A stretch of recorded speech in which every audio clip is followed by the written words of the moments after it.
Afinal, a minha empresa de elevador precisa de uma advogada? Será que a gente precisa de uma assessoria jurídica?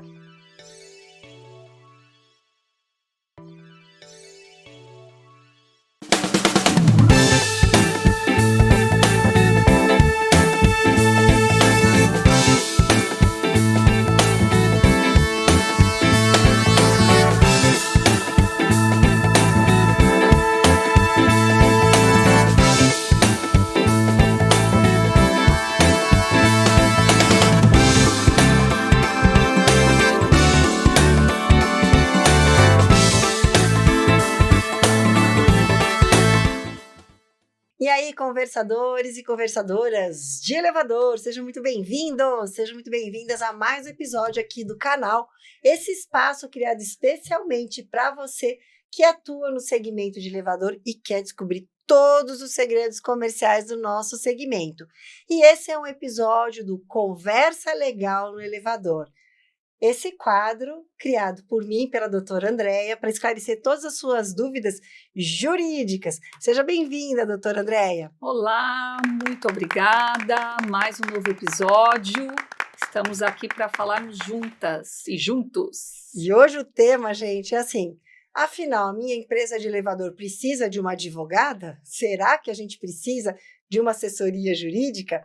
E antes da gente passar a palavra para a doutora Andréia, um agradecimento especial à Infoleve, minha parceira do coração, que está aqui no episódio, gente, desde o comecinho, confiando na importância de trazer esses esclarecimentos para a sua dúvida aí da empresa de elevador, para que você consiga atender melhor os seus clientes e, claro, ter crescimento sempre sustentável. Obrigada, Infoleve, por permitir que eu esteja aqui semanalmente trazendo essas informações. Doutora Andréia, e aí, afinal de contas, precisa de um advogado? Qual que é a importância de ter uma consultoria jurídica na empresa de elevador? Bom, Kátia, eu entendo assim, hoje não, acho que sempre, né? O advogado ou a advogada, ele passa a integrar a equipe de uma empresa, né? Por quê? Porque é um momento em que ele vai circular com todas as áreas, né?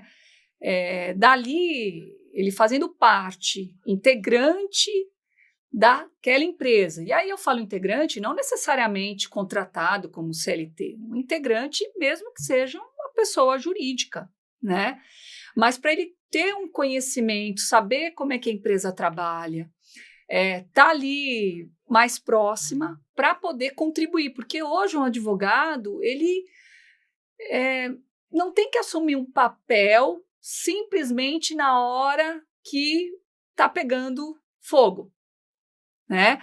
O advogado, ele tem muito mais um papel e representa muito mais a empresa quando ele conhece ali os melindres, tem uma especialização, conhecimento daquela atividade que o cliente executa, para que você esteja preparado, focado em diversidades de mudanças, alterações, não necessariamente questões, falando do setor de elevadores, mas questões trabalhistas, por exemplo, né? Questões que envolvem fiscalizações, questões que envolvem, por exemplo, falar um pouco de segurança do trabalho, mas pensando na medicina do trabalho, né?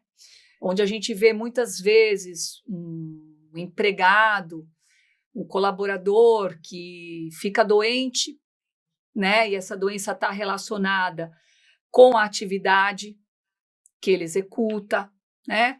Então, o advogado integrado junto com você, ele ajuda, inclusive, a avaliar o que você, empresa, pode fazer para mitigar o risco daquele empregado ficar doente, por exemplo. E acho tão importante isso. Por que a gente está falando desse assunto aqui, pessoal? Nas empresas de elevador, sempre se começa com foco na equipe técnica. Então, esse é o coração da empresa e tem que ser mesmo, é uma empresa técnica, está tudo certo.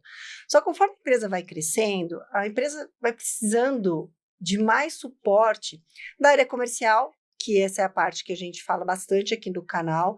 Então, eu vejo que uma empresa que não tem área comercial, ela começa a ganhar menos, porque ela não tem alguém que faça, né, a sua representação lá com o cliente. Aí você vai dar uma olhada, a empresa não tem um RH. Às vezes tem um escritório ali de benefícios, só, e ela começa a ter problema, porque os técnicos são contratados, ela precisaria de um suporte melhor. E raramente eu ouço as empresas falando que elas precisam de um advogado com esse intuito que você falou. E eu percebo o quanto essa orientação vai melhorar os serviços. Então, eu queria mastigar um pouco tudo isso que você falou, até para dar umas dicas para o pessoal, para eles observarem, tá? Então, o primeiro ponto, um advogado vai te ajudar a fazer uma revisão no seu contrato. Doutor André, eu vejo o contrato aí que parece que foi escrito pelo chat GPT. Pega um da multinacional, joga no chat, pede para ele fazer uma revisão e começa a assinar com o cliente. Qual que é o risco da gente ter um contrato que não foi revisado, não foi cuidado nas suas cláusulas? Então, Kátia, o contrato que você deixa de... simplesmente vira um acordo que você não sabe nem explicar o que ali você se comprometeu, né? Muitas vezes podem faltar cláusulas importantíssimas, como no caso de falar do prazo de vigência, que é importante, como no caso de estabelecer as obrigações certas, não só minha como empresa, mas do cliente, né? A questão da rescisão, de uma cláusula de multa, né? A questão da responsabilidade civil, né? Eu já passei por clientes, por exemplo, que não cobram multa. Eu já passei por clientes, por exemplo, que cobram multa de uma forma excedida, que eles estão simplesmente seguindo uma forma que a multinacional também faz, né? Mas não sabe nem qual é a razão por que chegou naquele percentual. Não sabe nem calcular a multa, né? Tá, gente? Já passei por isso também. Então, tá ali, tá na cláusula, mas nem saber calcular a multa. Exatamente. Então, na hora que você vai argumentar com o seu cliente, tá vago, tá sem sentido, né? Outra situação também que eu já peguei é quando a gente está assinando o contrato com shopping, com supermercado, com algum empreendimento grande, eles têm os facilities, né? Eles já vêm com algumas cláusulas que eles exigem da empresa de elevador, né? Nesse caso, a assessoria jurídica também auxiliaria, né? Sim, auxiliaria. A gente sabe que nessas grandes, né, empresas, prédios comerciais, tem de fato ali cláusulas que eles não deixam de ter, né? É requisito e obrigatório, tem que ter. Entretanto, você, né, vai tentar trazer um equilíbrio ali, né? Da mesma forma que ele está me imputando certas obrigações, eu também posso fazer o mesmo com ele, né? Diminuir, reduzir esse tipo de obrigação, multas muito excessivas, abusivas, tá? Que isso também acontece pensando em atender o cliente. E nesse caso, né, você colocar, não, eu vou colocar a minha advogada para falar com o seu departamento jurídico, tem um outro peso, né? Tem.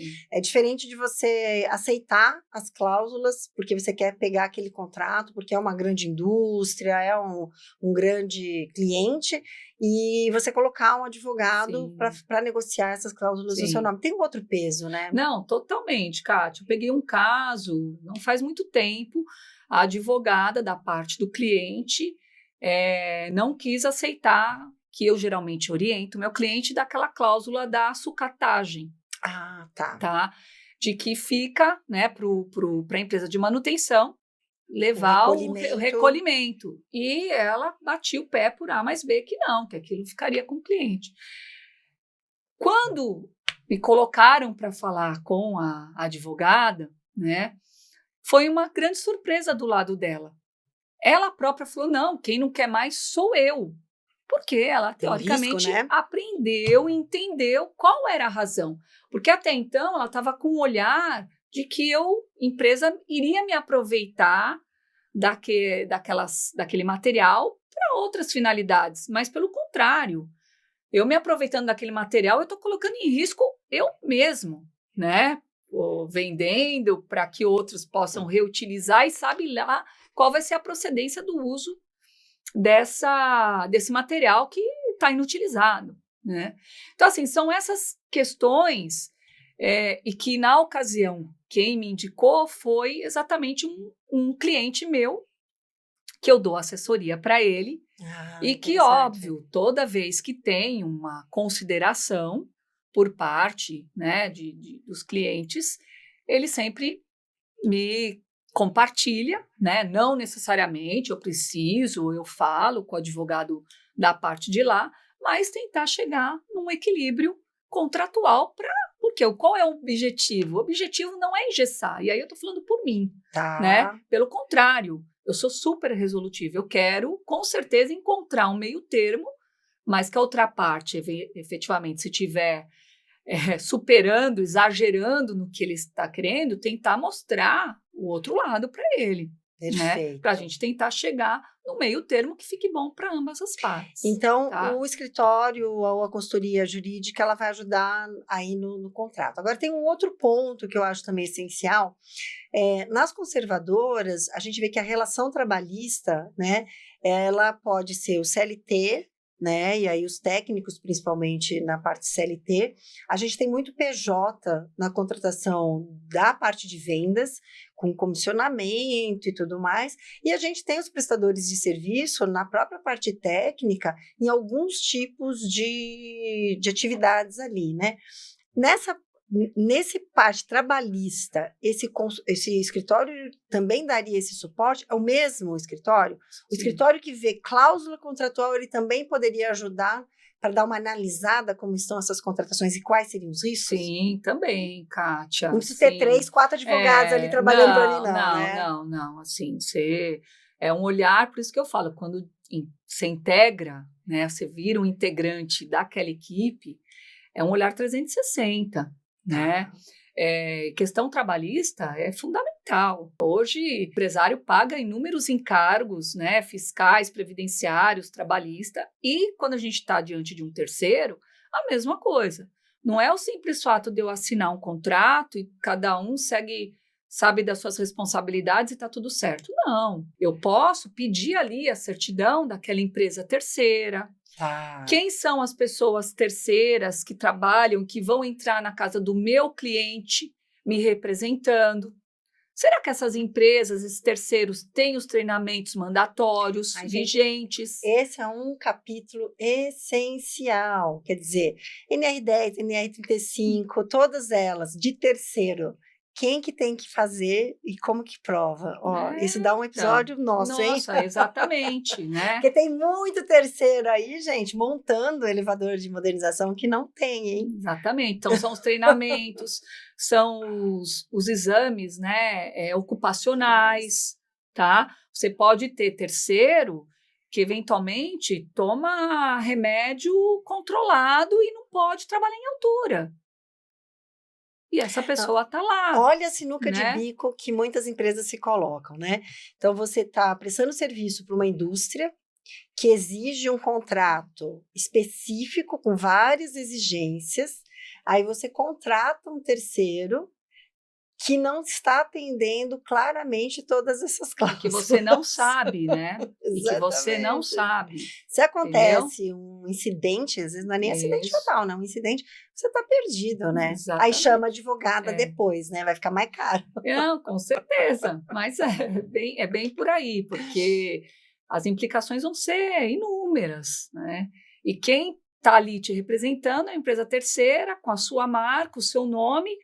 Tá tudo certo subcontratar? Tá perfeito, pessoal. Você pode terceirizar. Em todas as atividades? Hoje é possibilitado, tá? Mesmo para fazer preventiva, eu posso contratar Mesmo para fazer preventiva. Hoje não tem uma restrição se atividade fim, né? Que era o que a gente falava. Passei por essa reforma na minha antiga empresa, gente, de recontratar todos os terceirizados. E aí vai muito, obviamente, de você entender quem é esse terceiro que vai te representar na manutenção, né? Então, fazer um bom contrato, com certeza. A gente vai blindar, com certeza. Mas não é só isso, é a prática, né?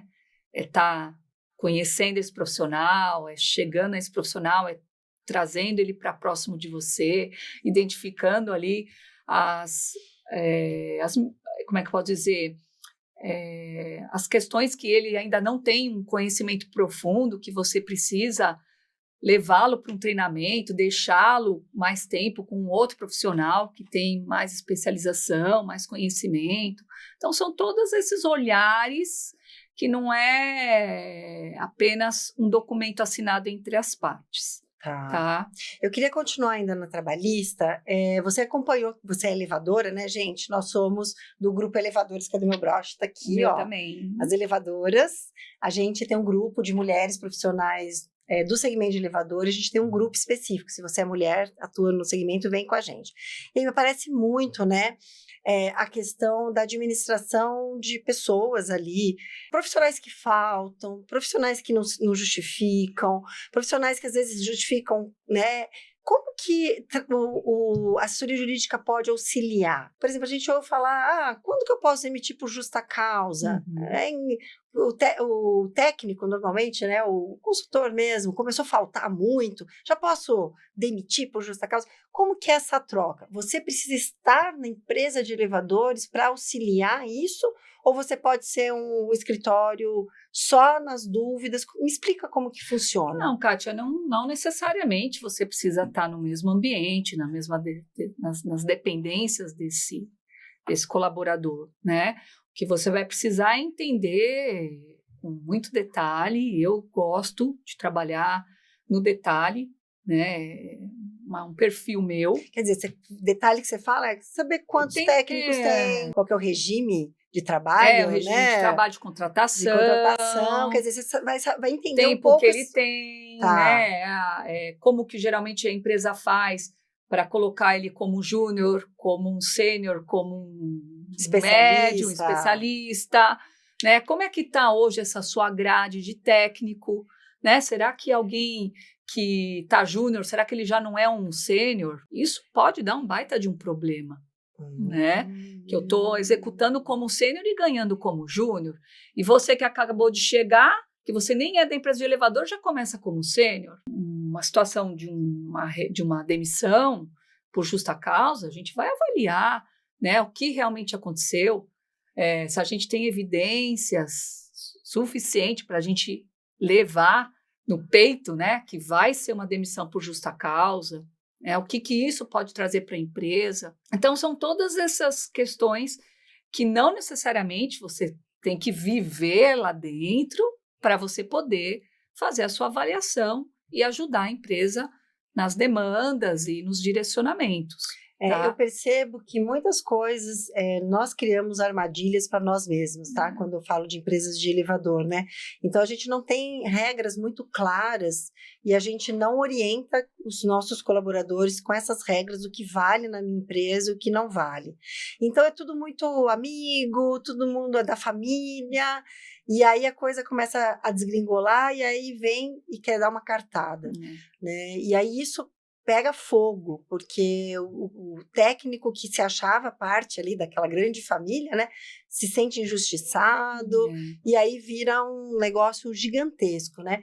Então, é possível a empresa avaliar a sua estrutura, criar eu vou chamar de código de conduta, mas quando eu estou falando disso, é muito mais do que só conduta, tá? Sim. É um código de comportamento mesmo ali dentro da empresa, para fazer regras. Sim, mas você falando um ponto bem interessante, né, Kátia, quando a gente fala do código de conduta, né, eu falo que o código de conduta, que nome você quiser dar, ele é como se fosse o telhado da sua casa, né, para que nada entre por ele, né, porque você tá aquele telhado firme, forte, todo mundo alinhado, conectado, e qualquer coisa fora do seu normal, ela não vai entrar. E se entrar, você, a empresa, vai ficar sabendo, né?